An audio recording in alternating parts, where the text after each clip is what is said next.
Welcome to Smart Wealth with Joshua. Your daily stock analysis and catalysts talk. Today we're looking at Sono Group. If you find our talks useful, please consider subscribe, like, and comment underneath. And a quick note before we get into today's stock. If you need emergency cash and want to look at a short-term installment loan option, you can check out MaxLend Loans through my link below. Eligible customers may qualify for loan options up to $3,750, and funding may be available quickly if approved. But please be careful. Always read the full loan agreement, APR, fees, repayment schedule, and total cost before signing anything. Imagine spending years building this massive, heavy-duty engineering company. Right, like real physical manufacturing. Exactly. You're designing cutting-edge solar panels, you're integrating them into commercial electric vehicles, hiring all these hardware specialists. It's a huge operation. Yeah, and then you just wake up one morning, take a look at the balance sheet, fire the engineers, sell off the physical machines, and decide to buy Bitcoin instead. It sounds completely made up. Right. But that is exactly the wild, high-stakes reality we are dissecting today with Sono Group. I mean, if you are holding legacy shares right now, you are probably just staring at your portfolio, wondering how sustainable transport tech just morphed into crypto derivatives. It is an absolute whiplash moment for the market. I mean, you have this hardware-intensive player dropping the physical tools and openly declaring a completely new identity. Yeah, a digital asset treasury company. Exactly. They're taking the entire corporate structure in a radically different direction, focusing specifically on a covered call yield strategy utilizing Bitcoin. Which is just a massive shift. So to figure out if this is, total madness or actual genius, we need to completely shift how we view this equity. All right, let's move into the wealth building context. Because looking at this through the lens of a traditional manufacturing pivot, it'll just leave you confused. Oh, totally. We have to look at the underlying financial mechanics of what they are actually trying to achieve here over the long term. Right, so I want you to picture a sprawling physical factory. It's filled with assembly lines, heavy machinery, and it requires hundreds of workers. It's burning through cash. Exactly. It's failing. It is bleeding cash every single day just to keep the lights on, let alone produce a vehicle that actually turns a profit. Yeah. So what the management team has essentially done is walk into that factory and hit the emergency stop button. They shut down the assembly line. They cleared out all the expensive, heavy machinery to stop the daily cash burn. But they didn't knock the building down. No, they didn't. They repurposed that exact same empty building into a highly efficient, high-yield server farm. And the fundamental difference between those two models, that is the core of wealth building. What? They're abandoning a capital-intensive model. Right, because building physical cars, that requires billions of dollars up front before you ever see a single dime of profit. Exactly. By cleaning out the factory, they are shifting to an asset-light yield generation model. And asset-light businesses, when executed correctly, they can generate ongoing cash flow without constantly demanding massive new capital injections from you, the shareholder. But in this scenario, the empty building isn't just physical real estate. The real asset they preserved is the corporate shell itself, the public listing. That is the hidden value here. You have a Nasdaq-listed equity that now possesses institutional-grade infrastructure. Right. They are utilizing that public market access to act as a digital asset treasury vehicle. Yeah. So for you, the investor, it means you could potentially get exposure to a highly sophisticated digital asset yield strategy, but wrapped in a regulated, publicly traded equity vehicle. Which is a highly unusual structure for portfolio growth. I mean, you don't see that every day. I know. But to see if that corporate shell is actually holding water after such a massive transition, we really have to look under the hood. Now let's look at the fundamentals. Yeah, because if we are talking about a structural overhaul, the balance sheet is where the actual truth lives. And the numbers here require some serious translation. Oh, they definitely do. If you look at their revenue from operations for the third quarter of 2025, it was essentially negligible. They brought in year for $101,000 debt. Which, to be fair, was double their previous quarter. True. It reflected some initial commercialization of their solar tech. But in the universe of publicly traded companies, I mean, 101,000 is practically a rounding error. It's tiny. It is. Operating revenue is almost a distraction at this point. What you really need to understand is a concept we call the earnings mirage. Okay, break that down for us. Well, the company reported a full-year net income of $4.0 million for 2025 and $6.6 million for the 9-month period. Which sounds fantastic, right? If you're a passive investor screening for profitable microcaps, you see that and think it's great. Exactly, until you read the fine print and realize literally none of that came from selling solar panels. Yeah. That profit came entirely from non-cash fair value adjustments on their convertible notes. So it's an accounting profit on paper. Yes, not actual operating cash flow coming through the door. But don't write that off as a negative. Why not? Because that accounting quirk was actually the byproduct of a massive, critical cleanup of their balance sheet. This is the fundamental de-risking maneuver that makes the entire Bitcoin pivot even possible. Okay, let's break that de-risking down because it really is the most important financial engineering they've done here. They had over $24 million in current liabilities hanging over their heads. In the form of convertible debentures, yeah. Right. And for those unfamiliar, a convertible debenture is basically a short-term loan that can eventually turn into stock. It is dangerous debt. Highly dangerous. It demands repayment, and it can force a microcap company straight into bankruptcy. But they took that $24 million anvil and just converted it into preferred equity. Which is wild. Imagine owing a bank millions of dollars, and instead of demanding cash that you just don't have, bank says, hey, we will forgive the entire loan if you just give us a special percentage of ownership in your new business model. The debt vanishes overnight. Exactly. Because of that one signature, their shareholders' equity swung from a massive deficit of negative $22.7 million all the way to a positive $2.5 million. Plus, their cash reserves ticked up to $2.25 million. They definitively stopped the bleeding. They did. And with that clean slate, they went out and established what they are calling their new moat. Ah, yeah. They executed an ISDA master agreement with blockchain.com to run their covered call yield strategy on their Bitcoin reserves. Okay, we have to unpack this ISDA agreement because the company is parading it around like it's some impenetrable competitive advantage. Right. And my immediate thought is an ISDA is just an International Swaps and Derivatives Association contract. I mean, it's just a piece of paper outlining terms between two parties. How does signing paperwork constitute a moat? It sounds like a mere formality, I know. But you have to look at the mechanism of trust involved here, especially for a microcap. Okay. Blockchain.com doesn't just hand these agreements out to anyone who asks. Securing a regulatory-compliant, institutional-grade derivative infrastructure that requires intense financial audits. So they really have to prove themselves. Exactly. You have to prove you have the capital reserves, the compliance protocols, and the risk management to ensure you won't default on a trade. For a tiny company to pass that background check and get that stamp of approval, it is incredibly difficult. So the moat isn't the paper itself, it's the barrier to entry. Yes. 99% of microcaps trying to pivot into crypto wouldn't survive the due diligence required to get that agreement signed in the first place. Precisely. It gives them a structured, legal, institutional pathway to generate yield on Bitcoin that their peers simply cannot replicate on a whim. And let's clarify exactly how that yield generation works for anyone who doesn't actively trade options. A covered call strategy is essentially like renting out a house you already own. You hold an asset, in this case Bitcoin. You sell a contract to the open market, giving someone else the right to buy your Bitcoin at a pre-agreed higher price at a specific date in the future. And in exchange for giving them that right, you get paid a cash premium upfront. Right. That premium is your rent. Exactly. If Bitcoin stays flat or goes down, the contract expires worthless, you keep your Bitcoin, and you keep that premium as pure profit. And if it goes up, If Bitcoin skyrockets past that agreed price, you have to sell your asset, which caps your upside, but you still guarantee cash in your pocket today. That is the engine they're trying to build to generate sustainable cash flow. which naturally leads us to the timeline for all of this. That brings us to the catalyst timeline. Yeah, what do you actually need to watch over the next 3 to 6 months that will dictate if this equity survives? Well, the most immediate hurdle is existential, Oh. the shareholder vote.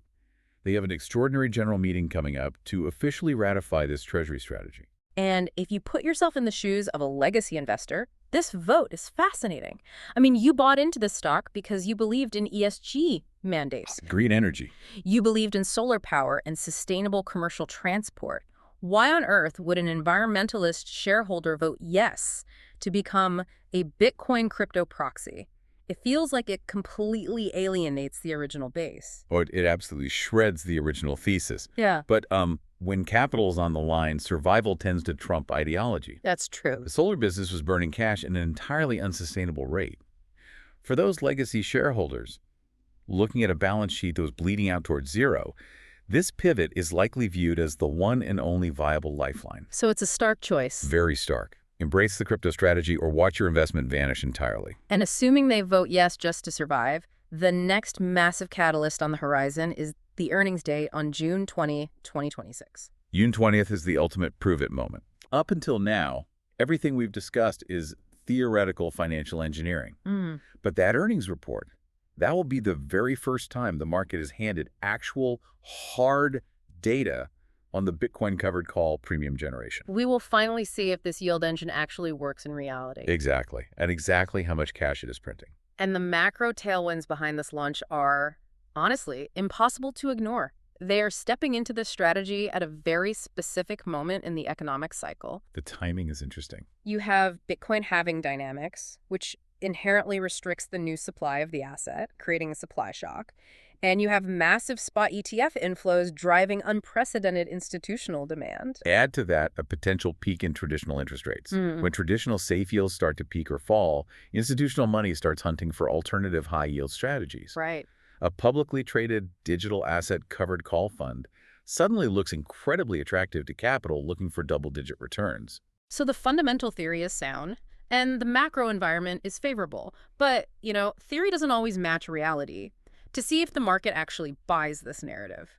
Now let's pivot to the chart. If you pull up the price action, the very first thing that jumps off the screen is the violent volatility. Yes. The stock has a beta of 11.45. To put that beta into perspective for your portfolio, the broader market has a baseline beta of 1. Right. A beta of 11.45 means if the general market sneezes, this stock catches pneumonia.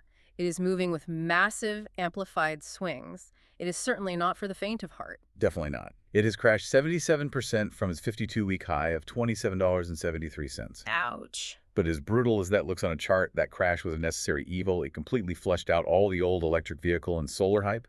The speculative excess attached to a business model that no longer exists is gone from the share price. Right now, it's trading in the $6 to $6.51 range. But here's the critical part. It's actually up about 53% from its 52-week low of $4. Which is a solid bounce. Yeah, that implies we might be witnessing a double bottom or a strong basing pattern forming right around that $4 psychological support line.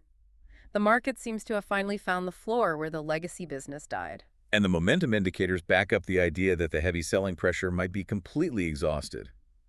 Let's look at the RSI and MaxLend. The Relative Strength Index, or RSI, is sitting at 39.03. Think of RSI like a car's speedometer for buying and selling. That's a good way to put it. If it drops below 30, it means the sellers have slammed on the brakes so hard that the stock is deeply oversold and a bounce is usually imminent. At 39, we are coasting right toward that oversold territory. Then you have the MaxLend, which is essentially a tug-of-war indicator measuring momentum between buyers and sellers. Right. It's slightly negative at negative 0.26, showing some lingering bearishness, but the line itself is flattening out. The aggressive downward momentum is paused. But here's the most fascinating anomaly for anyone who relies on technical analysis. All the historical chart patterns on this stock, they are completely broken and invalidated. Totally useless now. Every single support line, every resistance level built over the last 2 years was based on human beings reacting to a company selling physical solar hardware. Moving forward, the chart's path of least resistance is going to be heavily tethered to Bitcoin's price action. You are essentially throwing out the old technical playbook and starting a brand new chart pegged to a completely different asset class. Which makes you wonder what the broader market is actually thinking right now. So what does market sentiment look like? Yeah, what's the feeling out there? If you just scan the automated news feeds and trading algorithms, the headline sentiment is flashing neutral. But those automated feeds are completely blind to the massive institutional moves happening right beneath the surface. That is the danger of relying purely on sentiment scrapers. And ironically, the broader EV sector sentiment is incredibly negative right now. Very true. Global EV sales fell 11% year over year in February. So in a weird way, the terrible sentiment in the electric vehicle market acts as total validation for Sono's decision to flee that sector. The major storyline that algorithms miss is institutional confidence.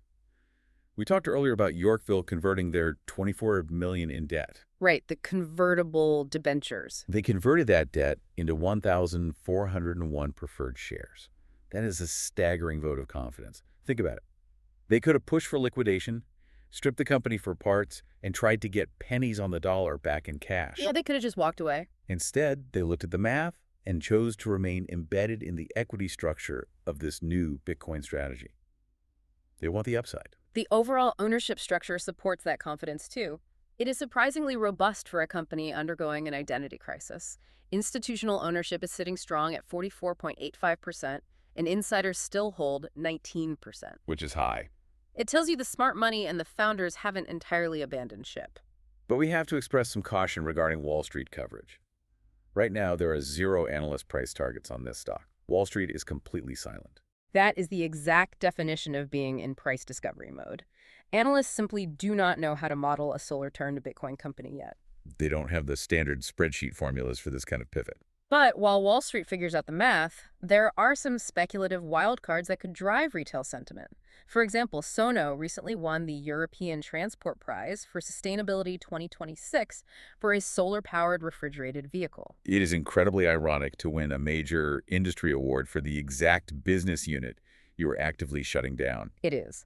But it proves that the legacy intellectual property still holds real, recognized value. Could they license that legacy IP? Maybe. Could they spin off those solar patents for a massive, quick cash injection to further fund their new Bitcoin treasury? It's highly speculative, but it's a very real possibility that could act as a hidden catalyst for the stock. But this isn't just a guaranteed path to riches. The margin for error is razor thin. Now let's talk about the risks. Absolutely. Tying a publicly traded company's fate to crypto derivatives is the absolute definition of a high-wire act. The execution and delisting risks here are severe. They have completely abandoned their only historical source of commercial revenue. If this new covered call strategy fails to generate the cash flow they are projecting, there is no backup plan. Right, they can't just restart the solar factory. No, they can't. And if the share price falters as a result, maintaining their Nasdaq capital market listing standards becomes a very real existential threat. And then you have the underlying asset risk. The company's net asset value is now directly correlated to Bitcoin. And we all know how that goes. Yeah, we all know Bitcoin's historical propensity for massive downside volatility. If there is a severe crypto crash, it could heavily impair their newly formed treasury reserves. Which brings us to the dark side of that ISDA agreement. We praised it earlier as a moat, but it introduces a terrifying risk mechanism. The collateral calls. Exactly. If Bitcoin crashes hard, it could trigger devastating collateral calls under that ISDA contract. For those unfamiliar, a collateral call means the counterparty blockchain.com looks at the plummeting value of the underlying assets and says, you need to deposit more cash or assets immediately to cover your derivative positions, or we forcibly liquidate you. It can create an unstoppable death spiral for a corporate treasury. It really can. It is a significant structural risk. However, there are mitigation factors built into their model. First, the covered calls themselves naturally act as a yield buffer. How so? Because they are collecting those cash premiums up front, that income helps hedge against some of the downside price action of Bitcoin. Second, simply by turning off the solar operations, they have already stopped the massive cash bleed. They are operating from a vastly leaner, more defensive position now. Even with those mitigations, you have to respect the volatility. Yes, the debt has been cleared. Yes, they have institutional readiness with the right paperwork.